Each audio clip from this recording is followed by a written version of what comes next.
आज आपण रेस्टॉरंट स्टाईलने अगदी भरवा बैंगन मसाला कसा बनवायचा ते पाहणार आहोत. आणि मी सांगते की डेफिनेटली तुम्ही माझ्या रेसिपी फॉलो केल्या तर तुमचं कुकिंग इतकं छान आणि बेस्ट होणार आहे. खूप चमचमीत रेसिपीज आपण पाहत असतो. आजची रेसिपी देखील तेवढीच चमचमीत असणार आहे. अगदी पाहताच क्षणी खावंसं वाटणारं हा भरवा बैंगन मसाला खाण्यासाठी हॉटेलला जाण्याची काय गरज आहे, रेस्टॉरंटला जाण्याची काय गरज आहे. घरच्या घरी देखील आपण परफेक्ट असा बनवू शकतो. त्यामुळे व्हिडिओ स्किप न करता अगदी शेवटपर्यंत नक्कीच पहा. सो हाय, मी कविताच किचनमध्ये तर सर्वांचं खूप खूप मनापासून स्वागत करते. अशा चमचमीत रेसिपीज तुम्हाला शिकायच्या असतील तर डेफिनेटली तुम्ही चॅनलला सबस्क्राईब करू शकता. आज आपण परफेक्ट रेस्टॉरंट स्टाईलने चमचमीत बैंगन मसाला कसा बनवायचा ते पाहू. त्यासाठी एक सिक्रेट मसाला तयार करूया.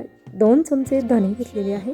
त्यानंतर बैंगन मसाल्याला परफेक्ट रेस्टॉरंटचा रंग येण्यासाठी 4 ते 5 सुक्या बेडगी मिरची घेतलेली आहे. बेडगी मिरची नसेल तर काश्मीरी लाल मिरची घेऊ शकता, परंतु तुम्हाला जर परफेक्ट रंग स्ट्रक्चर हवं असेल तर तुम्हाला ही मिरची वापरायचीच आहे. त्यानंतर काळे मिरी आपण 2 चमचे वापरलेले आहे. जिरं 1 चमचा टाकलेला आहे. छान असा मंद आचेवर हा मसाला भाजून घ्यायचा. हा मसाला आपल्या बैंगन मसाल्याचा एक नवीन ट्विस्ट असणार आहे. त्यामुळे हा मसाला तुम्हाला तयार करायचाच आहे. आता बाकीचे जिन्नस मी काढून घेतलेला आहे, परंतु जी बेडगी मिरची आहे ती आपण गरम कढईमध्ये तशीच ठेवलेली आहे, जेणेकरून ती छान कडक होईल. दुसऱ्या कढईमध्ये टाकलेले आहे तेल. त्यानंतर त्यामध्ये टाकायची 1 चमचा मोहरी, 1 चमचा जिरं. मोहरी छान अशी तडतडून दिलेली आहे. अगदी थोडंसं जिरं देखील टाकलेलं आहे. जिरं देखील छान असं फुललेलं आहे.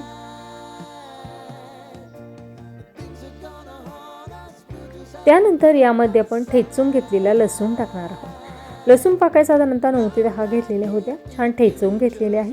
यासोबतच तुम्ही अद्रक आणि लसूण दोन्ही एकत्र ठेचून घेतला तरीही चालणार आहे. अद्रक मी सेपरेट ठेचून घेतलेला आहे. त्यानंतर अगदी एक मोठ्या आकाराचा कांदा छान असा बारीक कट करून घेतलेला आहे. आता हा कांदा आपल्याला छान असा ब्राऊन होईपर्यंत परतवून घ्यायचा. कांदा छान असा परतवून घेत आहोत तोपर्यंत आपण या ठिकाणी वांगे देखील छान असे रेडी करणार आहोत. ठेचलेलं अद्रक यामध्ये टाकलेलं आहे. अगदी थोडंसं जिरं मी पुन्हा टाकत आहे, मला थोडंसं कमी वाटलं त्यामुळे. छान असं मिक्स करून घ्यायचं. गॅसचा फ्लेम हा मध्यम करायचा. अधूनमधून ते हलवत राहायचं. त्यानंतर आपण या ठिकाणी ही जी वांगी घेतलेली आहे ही काटेरी वांगी जी आपल्याला रोजच्या भाजीसाठी मिळतात तीच घेतलेली आहे. तुम्हाला जर जांभळ्या रंगाची जी वांगी असतात ती जर अवेलेबल झाली तर नक्कीच ती वांगी घ्या. त्यानंतर अशा पद्धतीने ठेचून घ्यायची. तुम्हाला ती जर कट करून घ्यायची असेल तरी देखील करून घेऊ शकता. सगळी वांगी छान अशी आपण या ठिकाणी ठेचून घेतलेली आहे. वांगी अगोदर मी स्वच्छ धुवून घेतलेली होती. त्यानंतर यामध्ये टाकूया मीठ. आता मीठ या ठिकाणी साधारणतः अर्धा चमचा एवढं मीठ टाकणार आहे, कारण ग्रेव्हीमध्ये आपल्याला पुन्हा एकदा मीठ वापरायचं. छान असं टॉस करून घेऊया. त्याचबरोबर सगळ्या वांग्यांना छान आतील बाजूने देखील हे मीठ चोळून घेऊया. आता वांगी प्रिपेअर करताना खूप अगोदरच प्रिपेअर करायची नाही. ज्यावेळेस कांदा परतवत आहात त्याच वेळेस करायची. आता मसाला देखील कोरडा मसाला जो भाजून घेतलेला होता तो छान असा थंड झालेला आहे आणि मसाल्याचा रंग जर पाहाशाल इतका छान आलेला आहे. त्यासोबत सुगंध देखील खूप छान असा येतो. त्यामुळे आपली तयार होणारा बैंगन मसाला कमालच होणार आहे. त्यामुळे व्हिडिओ कुठेही स्किप करू नका. प्रत्येक स्टेप महत्त्वाची आहे.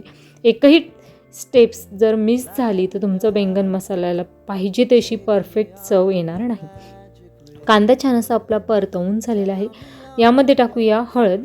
त्यानंतर अर्धा चमचा एवढी लाल मिर्च पावडर टाकलेली आहे, जी हलकासा तिखटपणा येण्यासाठी आणि कलरसाठी आपण बेडगी मिरची मसाल्यामध्ये वापरलेलीच आहे. आता यामध्ये मिठामध्ये जी टॉस केलेली वांगी होती ती सगळी यामध्ये टाकायची. व्यवस्थित अशी मिक्स करून घ्यायची. तुम्हाला जर या ठिकाणी ही वांगी ठेचून घेण्याऐवजी कट करून घ्यायची असेल तरी देखील तुम्ही घेऊ शकता. त्यानंतर यामध्ये टाकूया पाणी. त्यानंतर वांगी छान अशी आपण यामध्ये मिक्स करून घेतलेली आहे. झाकण ठेवायचं. वांगी साधारणतः 60 ते 70% आपली शिजलेली आहे. त्यानंतर यामध्ये टाकायची टोमॅटोची प्युरी. टोमॅटो छान असा पिकलेला घ्या, म्हणजे टोमॅटो पिकलेला असल्यामुळे ग्रेव्हीला आंबटपणा येत नाही आणि अगदी आपली जी भाजीची टेस्ट आहे ती परफेक्ट हॉटेलसारखीच होते. त्यामुळे टोमॅटो अगदी पिकलेलाच असायला हवा. साधारणतः 2 मध्यम आकाराचे टोमॅटो छान अशी त्याची मी प्युरी करून घेतलेली आहे. ती प्युरी यामध्ये टाकली. अगदी आवश्यकतेनुसार थोडासा पाण्याचा वापर केलेला आहे. या ठिकाणी ट्विस्ट येतो तो आपला या मसाल्याचा. अगदी छान असा हा मसाला यामध्ये टाकायचा. तुम्हाला किती झणझणीत स्पायसी हे हवं आहे त्यानुसार तुम्ही थोडंसं प्रमाण कमी अधिक केलं तरीही चालेल. परंतु या ठिकाणी मी 3 चमचे हा मसाला वापरलेला आहे. छान असं मिक्स करून घ्यायचं आणि अगदी चमचमीत असा हा वांग्याचा मसाला या ठिकाणी तयार होतो. छान मिक्स करून घेऊया. त्यानंतर यामध्ये अगदी थोडंसं आपण मीठ देखील टाकणार आहोत. ग्रेव्हीसाठीचं मीठ टाकायचं आहे, कारण अगोदर आपण वांगीसाठी मीठ हे लावलेलंच होतं, त्यामुळे खूप जास्त होऊ नये यासाठी अगदी थोडंसं मीठ वापरायचं. त्यानंतर अकॉर्डिंग टू टेस्ट त्यानुसार तुम्ही यूज करू शकता. अगदी टेस्ट घेऊन त्यानुसार तुम्ही नंतर वापरलं थोडंसं मीठ तरीही चालेल, परंतु सुरुवातीलाच खूप जास्त टाकायचं नाही. अगदी थोडंसं मीठ टाकणार आहे. छान व्यवस्थित असं हे मिक्स करून घेणार आहे. आणि आत्ताच तुम्ही पाहू शकता वांग्याला किती छान असा रंग आलेला आहे. मसाला टाकल्यामुळे सुगंध तर घरभर दरवळलेला आहे. लगेचच झाकण ठेवायचं. मंद आचेवर छान अशी ग्रेव्ही शिजवून घेतली आहे. की कमाल अशी आपली ही ग्रेव्ही तयार झालेली आहे. बैंगन मसाला तयार झाला आहे. सगळ्यात शेवटी टाकणार आहे बारीक चिरलेली कोथिंबीर. त्यानंतर हिरव्या मिरच्या देखील मी यामध्ये टाकत आहे. छान व्यवस्थित अशा मिक्स करून घ्यायची आणि मंद आचेवर अगदी 2 ते 3 मिनटासाठी ही ठेवायची.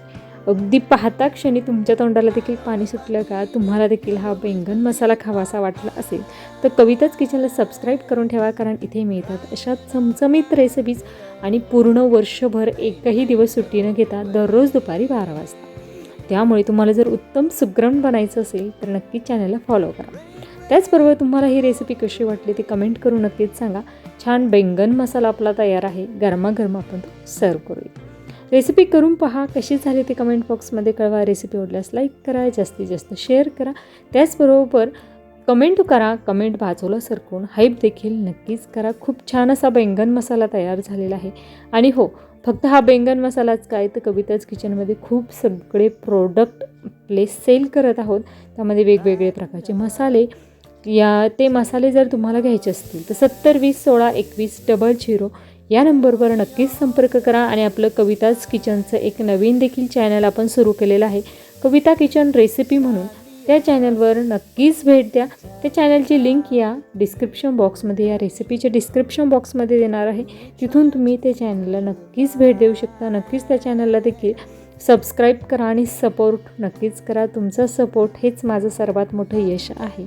आणि उद्या दुपारी 12 वाजता तुम्हाला कोणती नवीन रेसिपी पाहायला आवडेल हे मला कमेंट करून नक्कीच सांगा. परफेक्ट असा आपला बैंगन मसाला रेस्टॉरंट स्टाईलने तयार झाला आहे. खूप चमचमीत असा झालेला आहे. यामध्ये तुम्हाला जर सर्वात शेवटी थोडीशी चटपटीतपणा हवा असेल तर तुम्ही आमचूर पावडर देखील टाकू शकता, परंतु मला झणझणीत बनवायचा होता त्यामुळे आमचूर पावडर मी टाकली नाही. थोडंसं चटपटीतपणा हवा असेल तर आमचूर पावडर 1 चमचा नक्कीच वापरा. खूप छान असा बैंगन मसाला तयार आहे. वेळात वेळ काढून माझी रेसिपी शेवटपर्यंत पाहिल्याबद्दल धन्यवाद.